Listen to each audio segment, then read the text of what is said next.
about that sound of the dadgum ball game. I think it's the soundtrack for the American dream. Reminds me of being a kid. You know, it's just enough of a time-out period that you think things just might be okay for a little while. I can remember walking home from a ball game, holding hands with my granddaddy, Daddy Jess. You know how some memories are just so vivid that you can smell them? I can still smell the popcorn from that night. Remember how the light felt, his big old hand.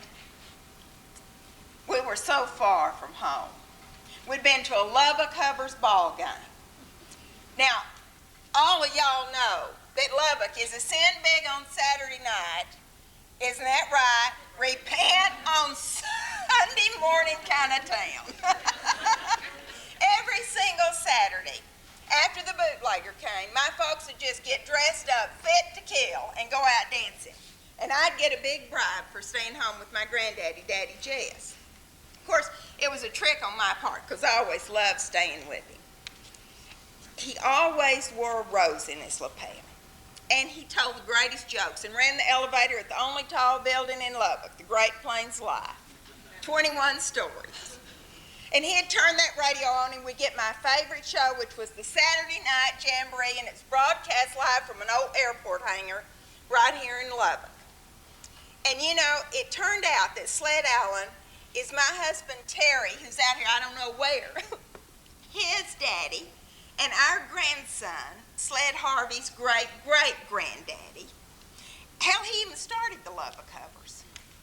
It's a small world, isn't it? I didn't have a clue to any of that then, because, you know, I didn't really feel that way about Terry until after that first night when we met and we dirty bopped together all night long. Well, till 9. That's when we were just 11. We had to get home. And Daddy Jess would sit in his easy chair and we'd sing to Hank Williams and Roy Acuff and the Sons of the Pioneers. He'd let me paint his toenails red and dress him up in drag. What a grandpa to have.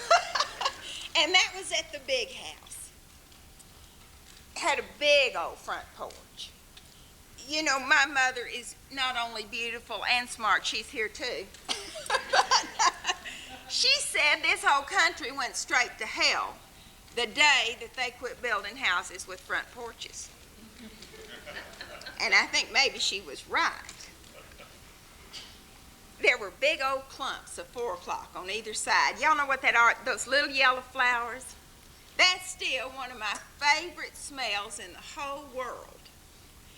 And Mama Louder would just have pies just lined up on the railing, cooling by 10 o'clock in the morning. And that's when all of her women friends and all the neighbor women would come over, and they'd sit out on this big old screened-in back porch around a quilting frame and gossip and psychoanalyze each other. And you know, I was thinking about that. It was such a smart way to live. Think of all the money that they saved back then. Oh, gosh. And then, but you know what? That was at 10 o'clock. By about 12 or 12:30, she'd have to have a hot lunch ready for all these boarders who walked from downtown. That house was right over there, 1802 Avenue J, just 2 blocks from here.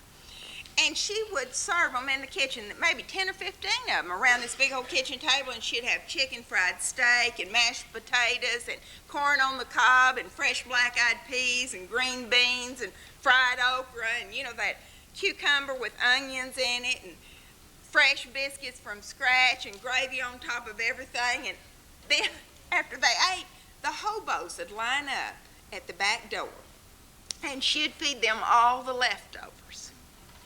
And then after they ate, she'd send them down in the basement to take a nap. Isn't that nice? She had all these cots set up down there for them. You know, she was sweet. She was a sweet woman, but could look mean as hell most of the time. And she'd make them leave 4 o'clock, no matter what. In the heat of the afternoon, then I'd go out and, of course, lounge in my swimming pool. And really, it was just this, it was pretty deep hole I dug with the water hose running in it. And I'd bog down in that cool mud, and I'd just lay back and wait for the skywriter plane to come by. Pretty soon, here he come.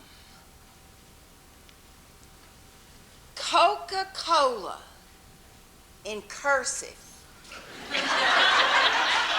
across the hot, cloudless West Texas sky.